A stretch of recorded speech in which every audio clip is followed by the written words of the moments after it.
সুপ্রিয় দর্শক বন্ধুরা, আসসালামু আলাইকুম। দেশ অথবা দেশের বাইরে থেকে প্রিয় বন্ধুরা, ঠিক এই মুহূর্তে যেখান থেকে বাস্তব পরীর অলৌকিক গল্প শোনার জন্য আমার সঙ্গে যুক্ত হয়েছেন আমি আপন। আর যে আপন জীবনা গল্পের 1583তম পর্বে আপনাকে প্রতিদিনের মতো স্বাগতম জানাচ্ছি। বন্ধুগণ, আজ আমি আপনাকে শোনাবো রংপুরের ভাই হাফেজ ড্রাইভার মোহাম্মদ সোলেমান হোসেনের জীবনের চরম অলৌকিক এক ধর্মীয় বাস্তব জীবন কাহিনী। বন্ধুরা, আজকের গল্পের টাইটেল কোরআনে হাফেজ ড্রাইভারকে কোটিপতি বানিয়ে দেয় এক পরী। আপনারা অনেক দিন ধরে আমাকে ইমেল করতেছিলেন যে আপন ভাই, আপনি কেন এখন আর পরীর গল্প দেন না।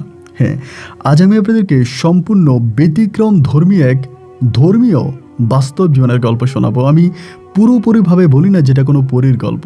প্রিয় বন্ধুরা, এটা কোনো বানানো কিংবা কাল্পনিক কোনো গল্প নয়। একজন ড্রাইভার, তিনি সাধারণ কোনো ড্রাইভার নয়, যার বুকে 30 সিরফা কোরআন রয়েছে। কোরআনে হাফেজ একজন 5 ওয়াক্ত নামাজি ধর্মীয় ড্রাইভারের সঙ্গে ঘটে যাওয়া এক অলৌকিক বাস্তব জীবনের গল্প। আমি আপনাকে নিশ্চিত করে বলতে পারি, এই গল্পটা শুরু থেকে শেষ পর্যন্ত শুনে আপনি যতটা না অবাক হবেন, তার থেকেও বেশি আপনার ভিতরে এক ধর্মীয় শক্তি আর বিশ্বাস জন্ম হবে। তাই সবাইকে অনুরোধ করব, হাফেজ মোহাম্মদ সোলেমানের জীবনের বাস্তব গল্পটা আপনার প্রত্যেকে আমার মুখে শুনবেন এবং গল্প শেষে ভাই সোলেমানকে ঠিক আপনার মতো করে একটা মন্তব্য কমেন্ট বক্সে লিখবেন। ধন্যবাদ সবাইকে। সুপ্রিয় বন্ধুগণ, আসসালামু আলাইকুম। আমার নাম মোহাম্মদ সোলেমান হোসেন, আমার বাড়ি রংপুর বিভাগে। বন্ধুরা, আমি আমার জীবনের গল্পটা শুরু করার শুরুতে আপনাদেরকে আমার পরিবারের সম্বন্ধে জানিয়ে রাখি। আমার পরিবারে আমি আছি, আমার বাবা আছে, রয়েছে আমার দাদি মনির সহ আমার একটা কাকা আর একটা ফুফি। রংপুর বিভাগ থেকে অনেক দূরের কোনো এক অজপাড়া গায়ে আমাদের পরিবারটা ছিল এক নিম্ন মধ্যবিত্ত পরিবার। আমার বাবা পেশায় একজন ব্যবসায়ী ছিল। কেমন ব্যবসায়ী সেটা আপনাকে একটু পরেই বলি।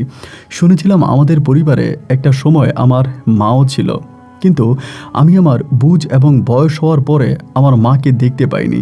আমি যখন একটু বড় হই, তখন আমি দেখতে পাই আমার দাদি আমাকে কোলে পিঠে করে মানুষ করতেছে। মাঝে মাঝে কাকা আর ফুফু আমাকে একটু করে আদর করে। এক কথায় বলতে গেলে কাকা, ফুফু আর দাদির কাছে আমার শৈশব জীবনটা কাটে। একটা পর্যায়ে আমি যখন মোটামুটি বড় হই, মায়ের জন্য যখন ভীষণ খারাপ লাগতে শুরু হয়, তখন যখন দাদিকে জিজ্ঞেস করি, দাদি, ও দাদি, আমার মা কোথায়? দাদি তখন আমার দিকে তাকিয়ে ভীষণ মন খারাপ করে বলে, তোর মা নেই। আমার তখন মায়ের জন্য খুব কান্নাকাটি করতাম। একটা সময় যখন জোরালোভাবে দাদিকে জিজ্ঞেস করি, দাদি তখন আমাকে উত্তর দেয়, আমার বাবার ওই গোপন ব্যবসার কারণে আমার মা নাকি আমার বাবাকে ছেড়ে চলে যায়। প্রশ্ন করলাম দাদিকে, আমার বাবার সেই গোপন ব্যবসা কি? আমার দাদি মৃদু হেসে উত্তর দিল, চুরি। আমি বললাম, চুরি? দাদি বলে, হ্যাঁ, তোর বাবা রাতের বেলায় চুরির ব্যবসা করার জন্য ঘর থেকে বেরোয় এবং এরপরে তোর বাবা বিভিন্ন বাড়িতে চুরি করে। এই এলাকাতে সবাই তোর বাবাকে এক নামে চিনে। তোর বাবা এমন কোনো বাড়ি নাই যে বাড়িতে রাতের বেলায় শিক কাটে নাই, এবং অনেক মানুষ তোর বাবাকে ধরতো, মারতো, অনেক কিছু করতো। এবং তোর মাও বারবার তোর বাবাকে ধমক দিয়েছিল যে সে তোর বাবার সংসার করবে না, কিন্তু তোর বাবা কোনোভাবেই এই চুরির পেশা থেকে নিজেকে সরিয়ে আনতে পারতেছিল না, যার কারণে তোর মা তোকে ছোটোবেলায় রেখে তোর বাবার উপর রাগ করে চলে যায়।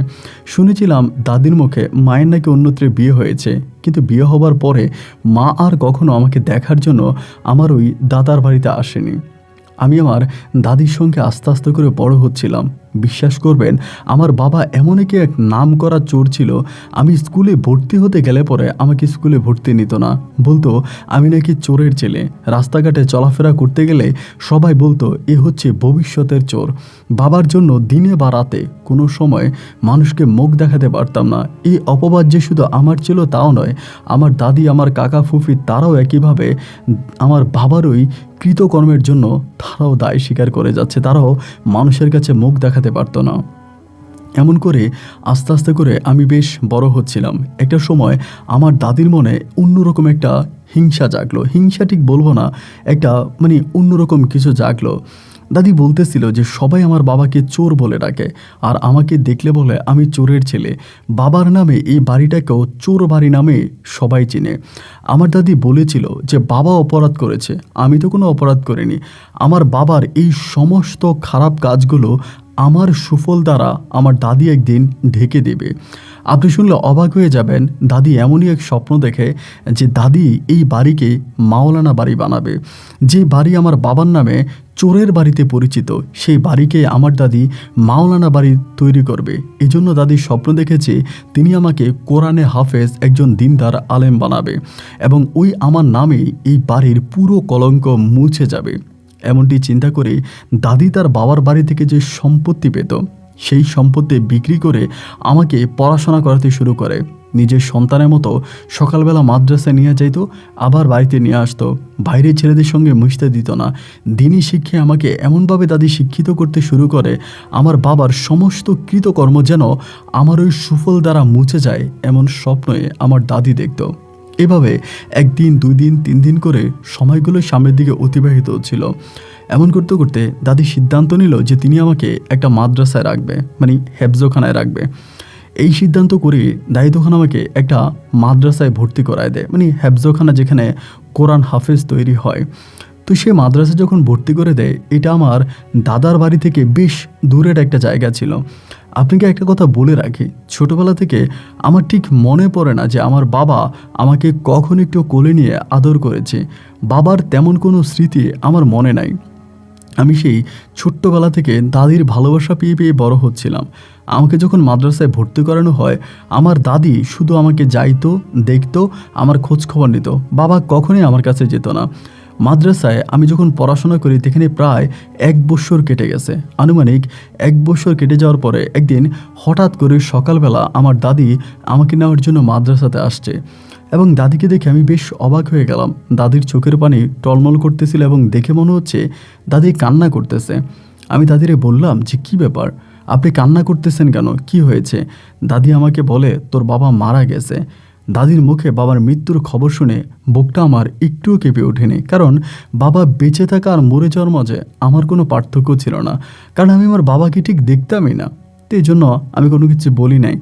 দাদি আমাকে কান্না করতে করতে বাড়ির দিকে নিয়ে যাচ্ছিল, এবং বাড়িতে যাওয়ার পরে দেখতে পাই আমাদের বাড়িতে পুলিশ আছে এবং আমার বাবার নিথর দেহটা পড়ে আছে। জানতে পারে আমার বাবা কোনো এক গ্রামে চুরি করতে গিয়ে ধরা খায়, এবং সেই গ্রামের মানুষের গণধোলাইতে, গণপিটুনিতে আমার বাবা মৃত্যুবরণ করে। তো আমি যেহেতু বাবার বড় ছেলে ছিলাম, ছেলে বলেন মেয়ে বলেন আমিই তো ছিলাম, তারপর সবার সঙ্গে কথাবার্তা বললে এবং সেখানে আমার বাবার দাফন করা হয়। আমার আব্বাকে কবরস্থ করি, এবং কবরস্থ করার পরে পুনরায় দাদি আমাকে আবারও সেই মাদ্রাসায় পাঠিয়ে দেয়। আমি সে মাদ্রাসায় পড়াশোনা করতাম। আমার যেই ফুফুকে আমরা বিয়ে দিয়েছিলাম, আমাদের বাড়িতেই বিয়ে দিয়েছিলাম। তো আমার ফুফু, ফুফুর জামাই, ফুফাতো ভাই বোন সবাই আমার দাদির সঙ্গে থাকতো। যদিও আমার মা ছিল না, বাবা ছিল না, তারপরও আমাদের পরিবারে মানুষের সংখ্যা ছিল অনেক বেশি, অনেক সদস্য ছিল। তাদের মাঝেও দাদি তার সমস্ত অর্থটুকু আমাকে দিত।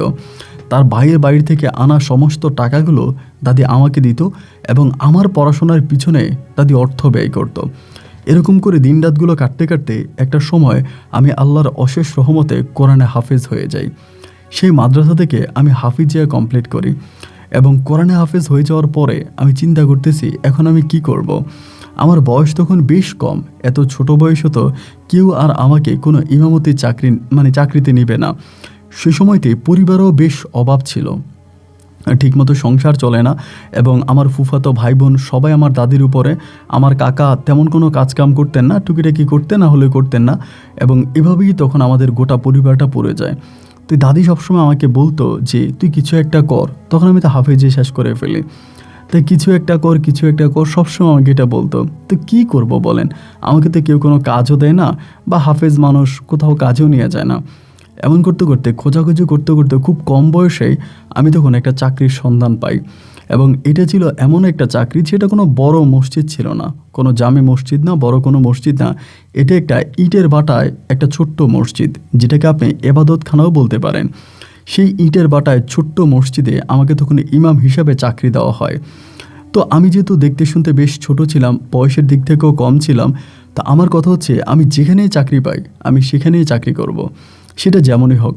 এরপরে সেই ইটের ভাটার মসজিদে আমি তখন চাকরির ইন্টারভিউ দেওয়ার জন্য যাই এবং তারা আমাকে দেখে বেশ পছন্দ করে ফেলে। আমার পোশাক আশাক বেশভূষ এবং আমি বয়সে অনেকটা কম ছিলাম, অল্প কিছু টাকা বেতনে তখন ওই মসজিদে আমার চাকরি হয়। ইটের ভাটায় কাজ করা শ্রমিকরা দুপুরবেলা আপনার জোহরের সময়, আছরের সময় বা মাগরিবের সময় যারা এখানে থাকতো তারাই মসজিদে এসে নামাজ পড়তো। এবং মসজিদের এই ইটের ভাটার যিনি মালিক ছিলেন তিনিও একজন ধর্মীয় ব্যক্তি ছিলেন, নামাজ কালাম পড়া কিন্তু হিসেবে একজন মানুষ ছিলেন। তিনি আমাকে মাসের বেতন মাসেই দিয়ে দিতেন, কিন্তু ভাই যে টাকা বেতন তিনি আমাকে দিতেন সেই টাকা বর্তমান সময়ে একটা মানুষের পান সিগারেটের টাকাও না। এত কম টাকা আমাকে বেতন দিত। এই কম টাকা বেতন দিয়ে না আমি চলতে পারতাম না। আর এই সময় পরিবারে বেশ অভাব চলতেছিল। ফুফাতো ভাই বোন ছিল, দাদি ছিল, কাকা ছিল। বাবা মা না থাকলেও এদের ঝামেলাটা বেশ বড়ই ছিল। প্রতি মাসে মাসে দাদি ইটের ভাটায় চলে আসতো আমার কাছে, সুলেমান টাকা দে, সুলেমান টাকা দে। কিন্তু আমি একজন ইমাম মানুষ, আমি যে ইটের ভাটায় চাকরি করি ওখানে এক্সট্রা কিন্তু কোনো ইনকামের সুযোগ নাই যে আপনি আলাদা কোথাও থেকে কিছু টাকা ইনকাম করবেন, এরকম সুযোগ কিন্তু নাই। আপনাকে ওই ইটের ভাটায় থাকতে হবে। সেখানে যারা আছে শ্রমিক মানুষ, এরা 5 টাকা 10 টাকা যদি আপনাকে সাহায্য করে, এতটুকুই। এর বাইরে এই ইটের ভাটায় কোথাও থেকে আপনার 1 টাকা ইনকাম করার কোনো সুযোগ নেই। তো কি আর করা, সেই ইটের ভাটায় তখন চাকরি করি, দাদিকে মাঝে মাঝে টাকা দিই। এরকম করতে করতে একটা সময় আমার দাদি মোটামুটি প্রায় অনেকটাই অসুস্থ হয়ে যায় এবং এতটাই অসুস্থ হয়ে যায় যে দাদি বিছানায় পড়ে যায় এবং দাদির জন্য অনেক টাকার ওষুধ লাগে মাসে মাসে। আমি যে টাকা বেতন পাই সে টাকা দিয়ে মূলত আমার দাদির ওষুধ খরচও হয় না। আমি তখন কি করব ঠিক বুঝতে পারতেছিলাম না। এক পর্যায়ে সিদ্ধান্ত নিলাম, ইটের ভাটায় তো মানুষ রাতের বেলাও কাজ করে, এশার নামাজের পরে আমার তো আর মসজিদে তেমন কোনো কাজ নাই। এশার নামাজের পরে মসজিদে তো আর কোনো কাজ নেই, আমি এশার নামাজের পরে ইটের ভাটায় কাজ করব। সকালবেলা ফজর পড়াবো বা দিনের বেলায় আমার যে দায়িত্ব মসজিদে আমি সেই দায়িত্ব পালন করব এবং রাতের বেলায় আমি ইটের ভাটায় চাকরি করব। এই ছোট্ট বয়সে এই চিন্তা ভাবনাটাই তখন আমার মাথায় চলে আসে। আসার পরে সেখানকার একজন সুপারভাইজারকে আমি তখন ঘটনাটা বললাম যে এমন এমন কথা, আমি ইটের ভাটায় চাকরি করতে চাই। উনি আমাকে বলে যে আপনি যে ইটের ভাটায় চাকরি করবেন মালিক যদি জানতে পারে আপনাকে কিন্তু মসজিদ থেকে বের করে দিবে। আমি তখন বললাম যে জানবে না, আমি চাকরি করব। তো লোকটাও আমার অভাবটা বুঝতে পারছে, কারণ আমার এতই কম টাকা বেতন ছিল, যা বলার মতো না আর কি, এত বেতন কম। তো পরেই তিনি আমারে বলল যে ঠিক আছে আপনি রাতের বেলায় 10টার দিকে আইসেন, আমি আপনার কাজ দিব প্রোডাকশনের উপরে। তো রাত 10টার দিকে মসজিদ বন্ধ করে খাওয়া দাওয়া করে আমি তখন ওনার কাছে চলে আসতাম লুঙ্গি আর গেঞ্জি পরে। তখনও কিন্তু আমার মুখে দাড়ি ছিল, আমার বয়স কম হলেও কম বয়সে কিন্তু আমার মুখে ভালো দাড়ি গজায়। তো আইসা ওনার সঙ্গে ইটের ভাটায় কাজ করতাম, রাত 2টো পর্যন্ত 3টা পর্যন্ত কাজ করতাম এবং করে আমি ফজরের নামাজটা ঠিকমতো পড়াইতে পারতাম না। আমাদের ইটের ভাটার যে মালিক ছিলেন, মালিকের ফ্যামিলি ছিলেন, ওরা কিন্তু ওই ইটের ভাটার পার্শ্ববর্তী একটা জায়গায় থাকতেন। তো আজান দেওয়ার আজানের সঙ্গে সঙ্গে ফজরের সময় উনি চলে আসতেন। অনেক সময় দেখা যায় যে যেহেতু সারাদিন ইট ভাটায় কাজ করি ভাই, বুঝতেই পারেন কতটা কঠিন কাজ। ইটের ভাটার কাজ তো কোনো সহজ কাজ না। এত কঠিন কাজ করতে করতে অনেক সময় হাঁপিয়ে যাই। আবার ফজরের টাইমে ঘুম থেকে উঠতে পারি না, বা নামাজ পড়াইতে গেলে সূরা কেরাতে বেশ ভুল হয়ে যাইতো। আমার কেমন জানি জীবনটা একটা অন্যরকম হয়ে গেছিলো। এরকম 1 দিন 2 দিন 3 দিন সূরাতে ভুল হইতো, সকালবেলা উঠতে পারতাম না, ঠিকমতো নামাজ পড়াইতে পারতাম না। আমার ভিতরের এই পরিবর্তনগুলো ওই ইটের ভাটার মালিক তখন বুঝতে পারে এবং বুঝতে পারার পরে তিনি তখন আমার পিছনে গোয়েন্দা লাগিয়ে দেয় যে আমি কেন সকালবেলা ঘুম থেকে উঠতে পারি না এবং হঠাৎ কেন এখন এরকম হচ্ছে, আগে তো এরকম ছিল না। পরে কে জানি তার কাছে কান পড়া দিয়ে দেয় যে আমি রাতের বেলায় ইটের ভাটায় কাজ করি। এটা জানার পরে তিনি একদিন আমাকে ডেকে নেয় ওনার ওই অফিসে। ডেকে নিয়ে আমাকে বলে যে হুজুর সুলেমান, আমি খবর পেয়েছি আপনি নাকি রাতের বেলায় ইটের ভাটায় কাজ করেন, এটা কি সত্যি? আমি লোকটার দিকে তাকায় ভেবেছিলাম যে আমি যদি এটা বলি তাহলে তিনি হয়তো আমার বেতনটা একটু বাড়াইয়ে দেবেন। আমিও না ভাই খুব একেবারে কাকতি মিনতি করেই ওনাকে বললাম যে হ্যাঁ, আমি আসলে রাতের বেলা ইটের ভাটায় কাজ করি, কারণ আপনি আমাকে যে টাকা বেতন দেন সেই টাকা দিয়ে আসলে আমার ফ্যামিলি চলে না, আমি পরিবার চালাতে পারি না, যার কারণে বাধ্য হয়ে আমি রাতের বেলায় ওই ইটের ভাটায় চাকরি করি। তো উনি আমাকে এমন একটা উত্তর দিচ্ছে ভাই, শুনলে আপনি অবাক হয়ে যাবেন। উনি আমাকে বলে আচ্ছা ঠিক আছে, যদি রাতের বেলায় আপনি ইটের ভাটায় কাজ করাই লাগে বা আপনি যে আমার এখানে চাকরি করেন সেই চাকরি দিয়ে আপনি পোষাইতে পারেন না, বা আপনার ওভাবে সংসার চলে না, তো দেখেন আপনি একটা কাজ করেন, আপনি অন্য কোথাও চাকরি নিয়ে নেন, অন্য কোথাও চাকরি নেন, অন্য কোথাও চলে যান। আমার ইটের বাটায় আমি অন্য কোনো হুজুরকে নিয়ে নেব, যেই হুজুরের এই বেতনের সংসার চলবে। আপনার তো সংসার অনেক বড় মনে হচ্ছে, সুতরাং আপনি অন্য কোথাও চাকরি খোঁজেন। মানে কথাটা এমনভাবে বলল যেন কলিজায় লাগছে। আমি একজন কোরআনে হাফেজ ছিলাম, কিন্তু তারপরেও বাংলাদেশে কেমন জানি হাফেজদের কোনো মূল্যায়নই ছিল না ভাই। পরে বললাম যে হুজুর স্যার আপনি আমার এরকম করে বলতেছেন? বলে হ্যাঁ, আপনাকে আমি 3 দিনের সময় দিলাম, আপনি 3 দিনের ভিতরে হয় আপনি আমার ইটের বাটায় চাকরিতে চলে যাবেন, বা আপনি এখান থেকে বেরিয়ে যাবেন, অথবা আপনি আমার মসজিদে ঠিকমতো ডিউটি করবেন, দুইটার একটা। এই কথা বলে কিছুক্ষণ পরে আবার বলতেছেন আপনি আমার ইটের বাটায় চাকরি করবেন না। যেহেতু আপনি এখানে আলেম হিসেবে আছেন, হুজুর হিসেবে আছেন, আমি চাই না আপনি আমার ইটের বাটায় কাজ করেন। যদি ভালোভাবে মসজিদে চাকরি করতে পারেন, শুধু মসজিদে চাকরি, তাহলে আপনি করেন। আর যদি দুটো কাজ একসঙ্গে করতেই হয় আপনি আমার মসজিদ থেকে চলে যান। খুব মন খারাপ হয়ে গেল। 2 দিন কেটে গেল, আমি আর কোনো ইটের বাটা ছেড়ে কোথাও যাই না। ওই ইটের বাটার এখানেই থাকি, বা ওই মসজিদেই কাজ করি, বাটার কাজে আর আমি যাই না। তো দাদির জন্য খুব মন খারাপ হতো। দাদি অসুস্থ, দাদিরও তো আর কেউ টাকা পয়সা দেয় না। আমার উল্টা তারারও দাদির কাছ থেকে টাকা নিয়ে যাইতো। আমার যে কাকা ফুফু বা যারা ছিল আর কি, এরা সবাই এরকম করতো। এমন করতে করতে 3 দিন পরে আমি একদিন খুব মন খারাপ করে বসে আছি ইট বাটার পাশে। তখন কাশেম নামের একজন ড্রাইভার আছে, উনি হচ্ছে ইট সাপ্লাই দিত আর কি, এখানে সেখানে দিয়ে আসতো, ট্রাক ড্রাইভার। তো কাশেম ভাই আবার একটু নামাজি মানুষ ছিলেন, আমার পিছনে নামাজ পড়তেন, বা মাঝে মাঝে ওনার পারিবারিক অনেক সমস্যা ছিল, আমার কাছ থেকে সমাধান নিতেন। তো উনি আমাকে বলতেছে যে হুজুর সুলেমান, আপনার মন এত খারাপ কেন? আমি তখন বললাম যে কাশেম ভাই দেখেন, যে টাকা বেতন পাই সে টাকা দিয়ে আসলে সংসার চলে না। রাতের বেলা ইটের বাটে একটু কাজ করতাম, মালিক আমারে সেই কাজটাও করতে মানা করেছে।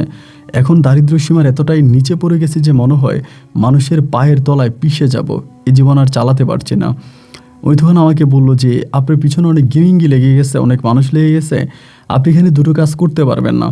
তবে আমি যদি আপনাকে একটা বুদ্ধি দিই, আপনি আমার বুদ্ধিটা কাজে লাগালে হয়তো এটা আপনার ভবিষ্যতে কাজে আসবে। আমি তখন বললাম যে ভাই কিসের বুদ্ধি? উনি বলে রাতের বেলায় আমি ইট বিভিন্ন জায়গায় নিয়ে যাই, এবং ইট বিভিন্ন জায়গায় আনলোড করি। আপনি যদি আমার সঙ্গে যান, বাইরের কাজ, এটা ভিতরের কাজ না। ধরেন কোথাও আমি ইট নামাইলাম, আপনি সেখানে গিয়ে ইট নামাই দিলেন, তো এখান থেকে না হয় অন্য কেউ উঠাইলো, বাট আনলোড করার সময় আপনি করলেন। এবং এটা কেউ বলবে না, যারা আমার সঙ্গে আছে এরা কেউ বলবে না, লেবাররা কেউই বলবে না। আপনি যদি এটা করতে চান তাহলে আপনি ভালো টাকাই পাবেন। আমি তখন বললাম এটা করলে আমার এই চাকরিটা থাকবে? বলে হ্যাঁ, আপনি যে এখন ইটের বাটায় ইমামতি করতেছেন এই চাকরিটা থাকবে। তখন আমি বললাম যে ভাই ঠিক আছে, তাহলে আমার জন্য বেশ উপকার হয়, কারণ আমার দাদিটা অসুস্থ, দাদির ওষুধের জন্য টাকা লাগে, আবার কাকা ফুফি আছে পরিবারের সদস্য সংখ্যা অনেক, তো আমি আসলে হিমশিম খেয়ে যাচ্ছি, আমার জন্য বেশ উপকার হয়। উনি বলে আচ্ছা ঠিক আছে, তাহলে আপনি আমার সঙ্গে জয়েন করেন। এবার শুরু হলো আমার অন্যরকম এক চাকরি। ইটের বাটার অনেক দূরের একটা জায়গায় গিয়ে দাঁড়ায় থাকতাম। রাতের বেলায় ওই কাশেম ভাই তখন তার ইট নিয়ে ট্রাক নিয়ে যখন আসতো, আমাকে ওখানে উঠায় নিত, আমি উঠতাম। এবার যে গ্রাহক আছে যেখানে ইট নামাই দিবে তাদের ওখানে যাইতো, যাইয়া আমি সহ আরও কিছু লেবার ছিল ওদের সঙ্গে ইটগুলো নামাইতাম। বাট লেবারগুলো বেশ ভালো ছিল, তারা সবসময় কখনোই মালিকের কাছে এসে বলতো না, এরা কয়েকজন ছিল তো বেশ ভালো ছিল। তা এরকম করে রাতের বেলায় যদি 2-3টা টিপ মারা যাইতো, 2-3টা জায়গায় আমি যদি ইট নামাইতে পারতাম, মোটামুটি ভাই আমার ভালো টাকাই চলে যেত। এইভাবে 1 দিন 2 দিন 3 দিন করতেছি।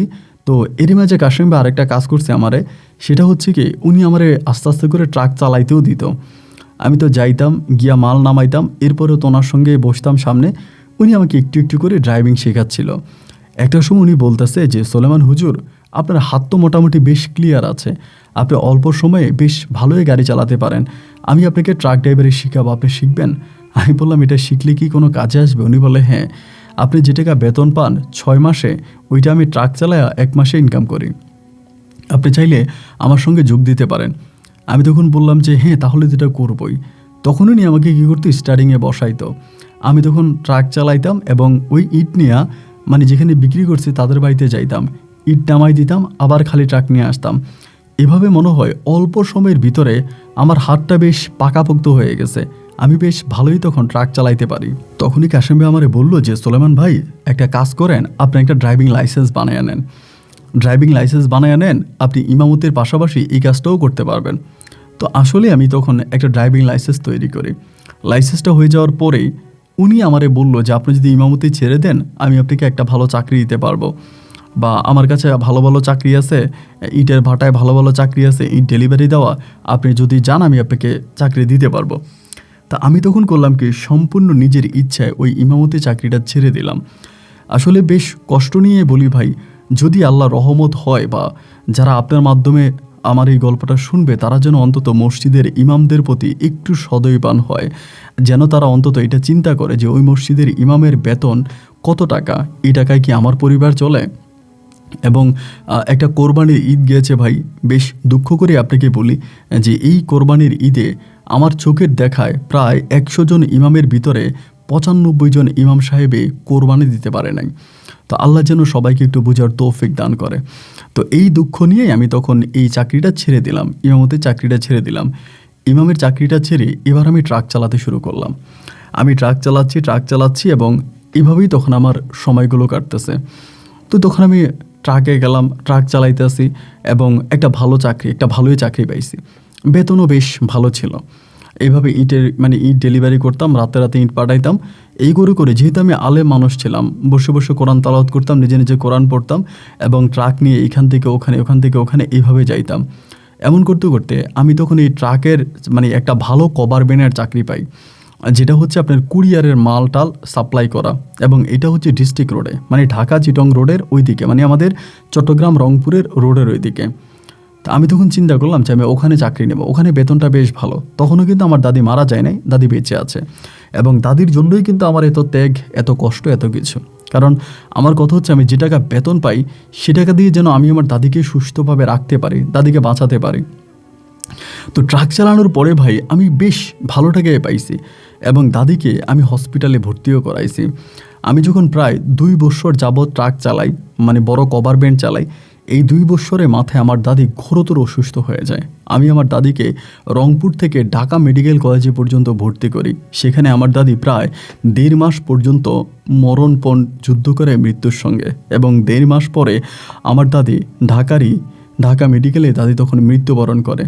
দেখেন, আমি আমার দাদির আপনার অসুস্থ হওয়ার পরে কোনোদিনও তারা আমি কষ্ট দিই নাই। আমি নিজে কাজের লোক রেখেছি, সে কাজের লোকের বেতন দিয়েছি, এবং দাদিকে আমি সময় গিয়ে হসপিটালে দেখে আসছি, যেটা তার ছেলে বা তার মেয়েরা করে নাই, বা তার অন্য নাতকুররা করে নাই, যেটা আমি করেছিলাম। তো এমন করেই তখন আমার দিন আর রাতগুলো কাটতেছে, এবং 1.5 মাস পর যখন দাদি মারা যাওয়ার সময় দাদি আমাকে একটা কথা বলে গিয়েছিল যে তোর জীবনে এমন কিছু আসবে যেটা তোর স্বপ্নেও ভাবিস নাই। আমি তোর চোখে মুখে এমন কিছু দেখতে পাচ্ছি। দাদিটা মৃত্যুর আগে আমাকে বার বলতো যে আমি তোর চোখে মুখে এমন কিছু দেখেছি যেটা পুরো দুনিয়া পাল্টাই দিবে, তুই সত্যি অনেক বড় কিছু হবে। দাদি যখন এগুলো বলতো আমি মনে মনে হাসতাম। পেশায় একজন ট্রাক ড্রাইভার, হতে পারি কোরআনে হাফেজ, কিন্তু এখন তো আর আমি হাফেজ নয়, আমি এখন একজন ট্রাক ড্রাইভার। আমার পরিবর্তনটা আর কী বা কতটুকুই বা হবে, এইটা ভেবে মনে মনে হাসতাম যে দাদি আমার এসব বলে কি। যাই হোক, তারপরেও দাদি বলছে এবং দাদি মৃত্যুবরণ করছে। দাদি দাফন কাফনের পরে আমি তখন ওই ট্রাকে চালাইতে আসি। এভাবে ট্রাক চালায় দোয়া দরুদ পড়ি। আমার সঙ্গে একটা হেল্পার ছিল, এবং আমার এই হেল্পারটাও বেশ ভালো ছিল। ও নামাজ কালাম পড়া ছিল, আমার মতোই ছিল আর কি, বয়স আমার থেকেও কম, কিন্তু বেশ ভালো একটা মানুষ ছিল। এই করতে করতে হলো কি, একদিন রাতের বেলায় আমি রংপুর থেকে একটা ট্রিপ নিয়ে যাচ্ছিলাম। তো যাওয়ার পরে একটা জায়গা আছে, জায়গাটার সামনে এই জায়গাটা একটা হোটেল আছে, আবাসিক হোটেল। রাত তখন প্রায় আপনার আনুমানিক 2টার মতো বাজে। তো রাত 2টা যখন বাজতেছে আমি তখন গাড়ি টানতেছি। তো কখনোই কিন্তু আমার ভিতরে খারাপ কোনো কিছু আসে না। আমি মোটর লাইনে কাজ করি, কিন্তু কখনোই খারাপ কোনো কিছু আমার মাঝে কাজ করে নাই। গাড়িটা টান দিয়ে যেতে যেতে ওই হোটেলটা ক্রস করার পরে, হোটেলটার পরেই একটা গাছ আছে, বট গাছ আছে রোডের পাশে। এবং আমি আপনাকে ফুল লোকেশনটা না বলি তাহলে হয়তো অনেকে এখানে গাড়ি চালাতে ভয় পাবে। সে জায়গাটা যাওয়ার পরে একটা বোরকা পরিহিত মহিলা আমাকে সিগন্যাল দিয়েছে, যার গায়ে একটা বোরকা ছিল, কালো বোরকা পরে একটা মহিলা আমাকে সিগন্যাল দেয়। তো সাধারণত এরকম রাতের বেলায় আমরা যেহেতু ট্রাক চালাই বা রাস্তাঘাটে চলাফেরা করি, রাতের বেলা এরকম কোথাও যদি আমরা কোনো সিগন্যাল পাই আমরা কিন্তু গাড়ি দাঁড়াও করাই না বা গাড়ি থামাই না। বাট সেদিন ওই মহিলাটা সিগন্যালটা কেন জানি আমাকে একটু টাচ করে গেছে। আর আমার হেল্পারটা তখন ঘুমিয়ে আছে, ওই পিছনে ঘুমাচ্ছে। আমি তখন করলাম কি, জায়গাটা যাওয়ার পরে গাড়িটা মোটামুটি ব্রেক দিয়ে ফেলি। ব্রেক দেওয়ার পরেই মহিলাটা পিছন থেকে দৌড়ে আসে। আসানোর পরে আমি তখন গেটটা খুলে দিলাম, ও তখন দৌড়ে উঠে গেছে। এই সমস্ত মহিলারা অনেক খারাপই করে, তাদের সঙ্গে অনেক লিঙ্ক থাকে, লোক থাকে, তারা ড্রাইভারদের উপর ধরে টাকা পয়সা এটা সেটা নিয়ে যায় বা ট্রাক লুট করে, এরকম অনেক ঘটনা আছে। এগুলো জানার পরেও আমি কেন দাঁড়িয়ে গেলাম আমি নিজেও বুঝতে পারলাম না। মহিলাটা ট্রাকের মধ্যে উঠল, বিশ্বাস করেন তার শরীরে বেশ সুগন্ধি, এতটাই ঘ্রাণ যে আমার পুরো ট্রাক মনে হয় যেন গন্ধে ভরে গেছে। তারপর আমি ট্রাক চালাচ্ছিলাম, জিজ্ঞেস করলাম যে বোন আপনি কোথায় যাবেন। এটা বলা মাত্রই ও তখন খিলখিলিয়ে হাসতে শুরু করলো। তার হাসি দেখে আমি একটু অবাকই হয়ে গেলাম, কি ব্যাপার, এরকম করে হাসতেছে কেন। আমি বললাম যে আপনি এরকম করে হাসতেছেন কেন, আপনি কোথায় যাবেন। পরে আমারে বলে তোর ঘরে যাব। ডিরেক্ট এটা বলল। যখন বললো তোর ঘরে যাব, আমি তখন একটু চমকে গেলাম। গভীর রাত, চারদিকে গুটগুটে অন্ধকার, ল্যাম্পপোস্টের নিচে গাড়ি চালাইতেছি এবং কেমন জানি একটা অন্যরকম ওয়েদার। ভয়ও পাইতেছি আবার, কে না কে চিনি না জানি না, বা হুট করে উঠাই ফেললাম এরকম বোরকা পরিহিত অবস্থায়, দেখে ধার্মিক মনে হলো। তা আর কোনো কিছু আছে কিনা তা তো বুঝি না। এবার হলো কি, আমার যখন বললো আমার ঘরে যাবে, আমি তখন বললাম যেগুলো কী বলতেছেন, মানে আপনি আমার ঘরে যাবেন মানে এটা কী ধরনের কথা বলেন, আপনি যাবেন কোথায় বলেন, আমি আপনাকে নামাই দিই, আপনি কোন জায়গায় নামবেন। পরে আমারে বলতেছে যে তুই এমন কেন রে, মানে তুই করে আমার সঙ্গে কথা বলে। আমি তখন বললাম মানে কেমন, তো বলে তুই একটাবার আমার দিকে তাকাইলি না। যখন বলে একটাবার তাকাইলি না, তখন আমি হঠাৎ করে তার মুখের দিকে তাকাই। এতক্ষণ পর্যন্ত কিন্তু ওভাবে তারা দেখি নাই।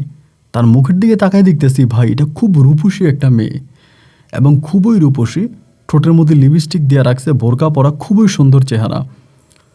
তা আমি তখন বললাম যে হ্যাঁ আপনি তো মাশাআল্লাহ, আল্লাহ তাআলা আপনাকে অনেক সুন্দর বানাইছে, তা ঠিক আছে বলেন কোথায় যাবেন। আমাকে বলে আমি জীবনে অনেক ট্রাক ড্রাইভার দেখছি, এরকম ট্রাক ড্রাইভার তো দেখি নাই। আমি বললাম কীরকম, বলে ট্রাকে ওঠার পরে যে কোনো ড্রাইভারই তো একটু সুযোগ নেওয়ার চেষ্টা করে, একটু খারাপই করার চেষ্টা করে, তুই দেখি কিছুই করিস না, তুই তো ভালো কেন রে। এটা বলে সে আমার শরীরে হাত দিতে চাচ্ছিল। আমি তাকে খুবই শ্রদ্ধার সহিত তার কাছ থেকে আমার হাতটা সরাই নিলাম, নিয়ে বললাম যে দেখেন আপনি অন্য ড্রাইভারদের মতো আমাকে চিন্তা করবেন না, আমি অন্য ড্রাইভার না, আমি একজন কোরআনে হাফেজ, হয়তো জীবিকার তাগিদে আমি ট্রাক চালাচ্ছি, এবং আমি কিন্তু একজন কোরআনে হাফেজ এবং একটা মসজিদের ইমাম ছিলাম। আপনি মেহেরবানি করে আমাকে অন্য কোনো ড্রাইভারের মতো খারাপ চিন্তা করবেন না। আপনি কোথায় যাবেন, কই নামবেন, আমাকে একটু ক্লিয়ার করে বলুন, আমি আপনাকে সেখানে নামাই দিই। আমি আপনার সঙ্গে কোনো খারাপ সম্পর্কে জড়াতে চাই না। তখনই মেয়েটা আমারে বলতেছে তোরে আমার বেশ ভালো লাগছে, আচ্ছা ঠিক আছে যা, তুই আমার টাকা দেওয়া লাগবে না, ট্রাকটা কোথাও দাঁড়া করাইয়া এখানেই বুকে নে, মানে এখানেই লুপে নে, এরকম করে বলে। আমি তখন বললাম কি লুপে নিব। পরে বলে আচ্ছা যা, সামনে একটা হোটেল আছে, ওই হোটেলে চল। আমি তখন মোটামুটি বুঝে গেলাম যে এটা কোন কোয়ালিটির মেয়ে। যখন বুঝে গেলাম, আমি তখন বললাম দেখেন বোন, আমি অনেক দূরে যাব, সারা রাত আমাকে গাড়ি চালাতে হবে, হয়তো কালকে সারাদিনও আমি গাড়ি চালাবো। আপনি কোথায় নামবেন আপনি বলেন, আমি আপনাকে নামাই দিই। আপনি আমাকে যেমনটি মনে করতেছেন আমি আসলে তেমন ছেলে নয়, এবং আমার ভিতরে এই ধরনের কোনো খারাপই কাজ করে না, আমি মানুষটি এরকম নয়। পরে আমারে বলে এজন্যই তো তোরে আমার ভালো লাগে, তুই আমার তোর বাসায় নিয়ে চল, আমি একটা রাত তোর সঙ্গে থাকতে চাই। তা এটা যখন বললো তখন কিন্তু ভাই রাত বাড়তেছে, মানে শেষের রাতের দিকে। আমি বললাম আমি আমার বাসায় আপনাকে নিয়ে যেতে পারি, তবে একটা শর্ত আছে। বলে শর্ত, কিসের শর্ত, টাকা দিবি না, আচ্ছা যা টাকা লাগবে না। আমি বললাম না টাকা দিব না, অন্য শর্ত। বলে কি শর্ত, আমি বললাম শর্তের কথাটা না হয় পরেই বলি, আগে আপনাকে একটা কথা জিজ্ঞেস করি। বলে হ্যাঁ কর। আমি বললাম আপনার চেহারাটা এত সুন্দর, আল্লাহ আপনাকে এত সুন্দরভাবে তৈরি করেছে, আপনার এই সৌন্দর্য তো আপনি আপনার স্বামীর জন্য রেখে দিতে পারতেন, কিন্তু কেন সেটা আপনি বাজারে এমনভাবে বিক্রি করতেছেন সামান্য কাগজে বানানো টাকার জন্য। মেয়েটা তখন আবারও হাসতে শুরু করলো, বলে আমি একটা খারাপ মেয়ে, আমারে কে বিয়ে করে বউয়ের মর্যাদা দিবে। আমি তখন বললাম আচ্ছা, আমি যদি আপনাকে বিয়ে করে বউয়ের মর্যাদা দিই, আপনি কি আমার সংসার করবেন। ওই আবারও হাসতে হাসতে বলতেছে তোর মতো ড্রাইভারদের আমার চেনা আছে, এক রাতে ফাও খাওয়ার জন্য তোরা কত কি বলতে পারিস, আমি তো তোরা এমনিই খাওয়াবো, টাকা তো লাগবে না, তাও আবার তুই এগুলো কী বলতেছিস, এই বিয়ে শাদী এগুলো কি। আমি বললাম দেখেন আমি আপনাকে আবারও বলি আপনি ভুল করতেছেন, আমি সেই টাইপের মানুষ নই যে আপনার সঙ্গে খারাপ কাজ করে আপনাকে রাস্তায় ছেড়ে দিব।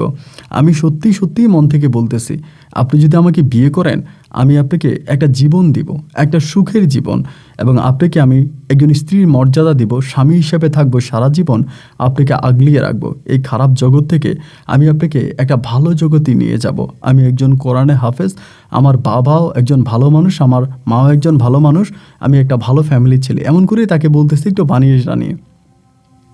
পরে আমারে বলতেছে যে তোর মতো মানুষ আসলেই পাই নাই, হ্যাঁ আমি তোর সঙ্গে তোর বাড়ি যাব। আমি বললাম বিয়ে করবেন না? বলেন বিয়ে করবো কিনা ঠিক জানি না, তবে তোর সঙ্গে আমি যাব।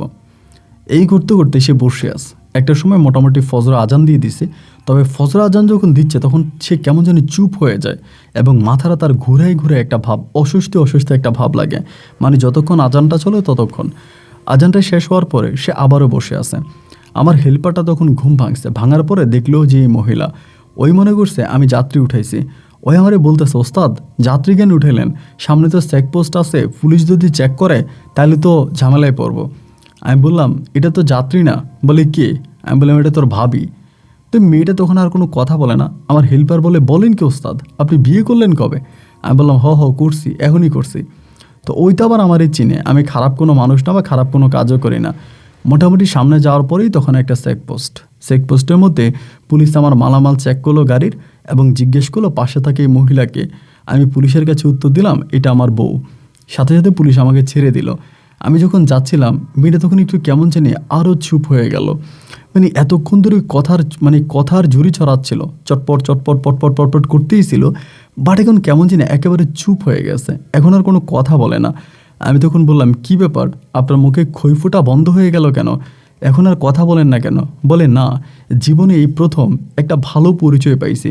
সবাই তো কত খারাপ নামে ডাকতো, আজকে প্রথম একজন মানুষ আমারে বউয়ের মর্যাদা দিয়েছে, বেশ ভালো লেগেছে। এতক্ষণ ধরে আপনাকে তুই তাই করেছি, আমার কাছে মনে হয় আপনাকে তুই করে সম্বোধন করাটা ঠিক হবে না। আপনি একজন ভালো মানুষ, তাই আমি আর আপনাকে খারাপ কোনো নামে ডাকতে চাই না। আপনার নাম কি? আমি যে আমার নাম সুলেমান হোসেন। বলে আমি আপনাকে সুলেমান সাহেব বলে ডাকি। তাই আমি বললাম ঠিক আছে ডাকতে পারেন। এবার সে আমাকে সুলেমান সাহেব বলে কথা বলতেছে। 10টার দিকে আমরা একটা হোটেলে দাঁড়াইলাম এবং সেখানে খাওয়া দাওয়া করলাম। আমি তখনও আসলে বুঝতে পারতেছি না যে এই মেয়ের টার্গেট কি, সে আমার সঙ্গে কোথায় পর্যন্ত যাবে। এবং যেতে যেতে যেতে যেতে আমরা প্রায় অনেক দূর পর্যন্ত চলে গেছি। শুরু হলো এরপরে রাতের গল্প। আমরা পৌঁছাবো চট্টগ্রামে। এরপরে রাতেও একইভাবে আমি তার সঙ্গে ট্রাক চালাচ্ছি। আমি বারবার তাকে বলি আপনি এখনও সময় আছে, কোথায় যাবেন আপনি বলেন, আমি আপনাকে নামাইয়ে দিই, আপনি চলে যান, আপনি আমার সঙ্গে গেলে আপনার লাভ হবে না, এরকম করে বলতেছে। মানে আমি তার মনের ভিউটা বোঝার চেষ্টা করি, কিন্তু সর্বোপরি সে একটা কথাই বলে সে আমার সঙ্গে যাবে। আমার সঙ্গে তাকে হেল্পারটা বলতেছে ওস্তাদ আপনাকে সহজ সরল বোকা পাইছে তো, এই আপনার মাথায় কাঁঠাল ভেঙে খাওয়ার চেষ্টা করতেছে, আপনি ভুল করতেছেন ওস্তাদ, এই সমস্ত মেয়েদেরকে আপনি চিনেন না, ওরে ছেড়ে দেন, ও কোন দিকে যাবে চলে যাক, কেন আপনাকে বহন করতেছেন? আমি আমার হেল্পারে বললাম যে মেয়েটার আমার কাছে স্বাভাবিক মেয়ে মনে হয় না, আমার কাছে মনে হয় তার ভিতরে অস্বাভাবিক কোনো কিছু আছে। আর মেয়েটা যদি খারাপ হতো তাহলে সেই রংপুর থেকে ঢাকা ক্রস করে চট্টগ্রামের রোডে আমার কাছে আসতো না, এর আগেই আমার ক্ষতি করে ফেলতো। আসলে মেয়েটা আমার ভালোই চায়, আমার খারাপ চায় না। হেল্পারকে আমি এটা বুঝিয়ে দিলাম, হেল্পার আর কোনো কথা বললো না। এবার আমি আমার ট্রাক নিয়ে যাচ্ছিলাম। আমরা চট্টগ্রামে গেলাম, মাল খালাস করলাম। সবার কাছে একটাই পরিচয়, আমার বউ আমার সঙ্গে ঘুরতে আসছে। আর মেয়েটাও এই অনেকগুলো দিন আমার সঙ্গে থাকতেছে, হোটেলে খাবার খাচ্ছে, ট্রাকে যতটুকু ঘুমাচ্ছে, বাকির সময় আমার সঙ্গে আছে। আমি তখনও বুঝতে পারলাম না যে খারাপ একটা মেয়ে যার পরিচয় হচ্ছে পতিতা, সেই মেয়ে কী করে এতটা ভালো হয়ে গেল। তার নিয়ে এবার আমি শেষ পর্যন্ত আমার বাসা পর্যন্ত গেছি।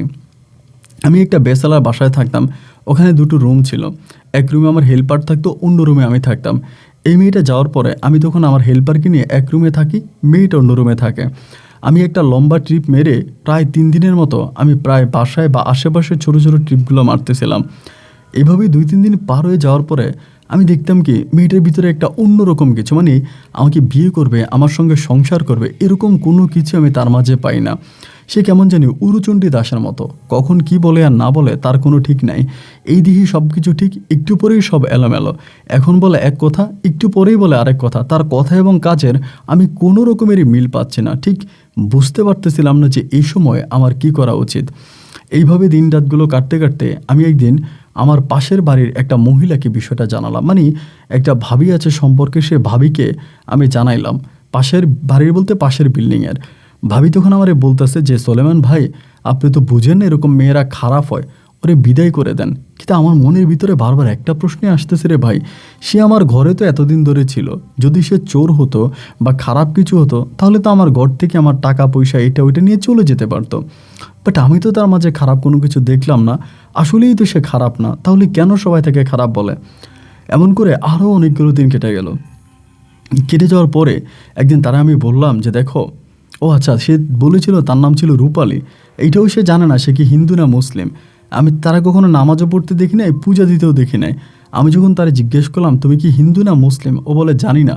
আমি বললাম তাহলে বোরকা পড়ো কেন? ও বলে বোরকা পরলে মানুষ একটু সম্মান করে, এজন্য বোরকা পরি। তো যাই হোক, পরে আমি তারে বললাম যে তুমি কোন ধর্মের মানুষ সেটাও যদি না জানো, এতেও আমার কোনো দুঃখ নাই, আমি হুজুর ডেকে তোমাকে কলমা পড়াবো এবং এরপরে একজন মুসলিম নারী হিসাবে আমি তোমাকে বিয়ে করব। ও বরাবরই এক কথা, এখন বলে এক কথা, একটু পরে বলে এক কথা, মানে কথা কাজের কোনো ঠিক নাই।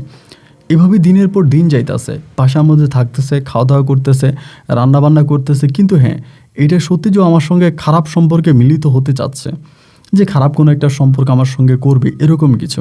বাট আমি তাকে এরকম কোনো সুযোগ দিচ্ছি না যে খারাপ কোনো কিছু করব বা তার সঙ্গে খারাপ কোনো কিছু করা আমার কোনো চিন্তা ভাবনা নেই। এভাবে সময়গুলো কাটতেছে, রাতগুলো দিনগুলো কাটতেছে, এবং তারা আমি এক এক দিন এক এক রকম দেখতে পাই। আজকে দেখি তার মন মানসিকতা বেশ খারাপ, খুব রাগারাগি করে। আরেকদিন দেখি বেশ ভালো, আরেকদিন দেখি উল্টাপাল্টা কথা বলে পাগলের মতো, আবার আরেকদিন দেখি বেশ সাজিয়ে গুজিয়ে কথা বলে, মানে ক্ষণে ক্ষণে সে তার রূপ পাল্টায়। এমনভাবেই তখন সময়গুলো পার হচ্ছিল। আমি বারবার চিন্তা করতেছি আমি তার নিয়ে কী করব। সবাই একই বাক্যে একটা কথাই বলে যে সুলেমান, মেয়েটারে বের করে দাও, মেয়েটারে রেখো না, এ তোমার ক্ষতি করবে, এই মেয়েটা ভালো না, এই মেয়েটা ভালো না। আমি তো নিজেও জানি ও ভালো না, কিন্তু ওর মাঝে খারাপের কোনো কিছু আমি পাই না।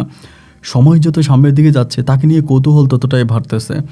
একটা সময় আমি মোটামুটি একটু রেগে গিয়ে তারে বললাম যে দেখো রূপালী, তুমি হচ্ছে হিন্দু, মানে তুমি কি হিন্দু না মুসলিম সেটা তো আমি জানি না, কিন্তু তুমি তো একজন নারী, যুবতী নারী, আমি একটা যুবক ছেলে, তুমি বেগানা নারী, এবং আমি যে তোমার দিকে তাকাই বা তোমার তোমার তুমি তুমি রান্না করা খাবার আমি খাই, এটা আমার জন্য এজ এ মুসলিম হিসাবে বেশ খারাপ হচ্ছে। আমি এভাবে তোমার সঙ্গে থাকতে চাই না, এবং এটা আমার জন্য আসলেই অনেকটা কষ্টদায়ক হচ্ছে।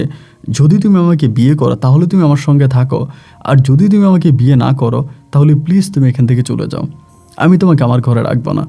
এইটা বলার পরে সে আমাকে বলে সত্যি কি আপনার ঘরে আমাকে রাখবেন না? আমি বললাম না, তুমি যদি আমাকে বিয়ে না করো, আমার সঙ্গে সংসার না করো, এইভাবে আমি তোমাকে আমার ঘরে রেখে দেবো না, এখান থেকে তোমার চলে যাওয়া লাগবে। ও বলে সত্যি চলে যাওয়া লাগবে? আমি বলে হ্যাঁ, চলে যাওয়া লাগবে।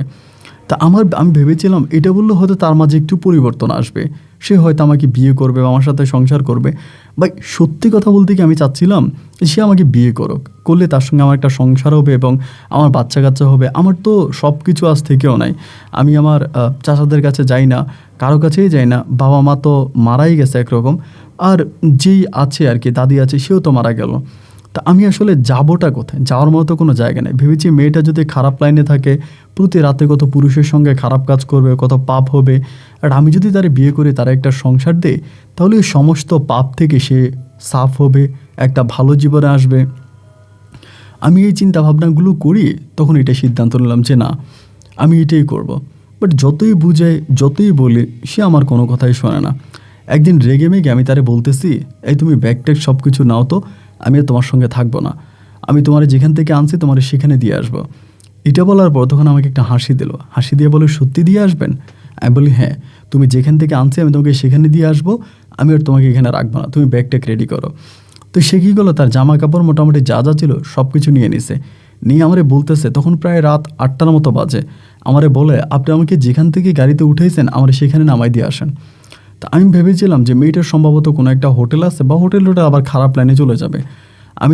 আমি আবার ওই দিন মালই নিয়ে গেছি, আমার টিপ ছিল, ওই টিপে আমি তারে উঠাইছি, উঠে হেল্পারও ছিল ওই দিন, হেল্পারটার আমি বললাম যে তুই পিছনে যা, ওর ওই পিছনে পাঠাই দিছি, মেয়েটা বসছে।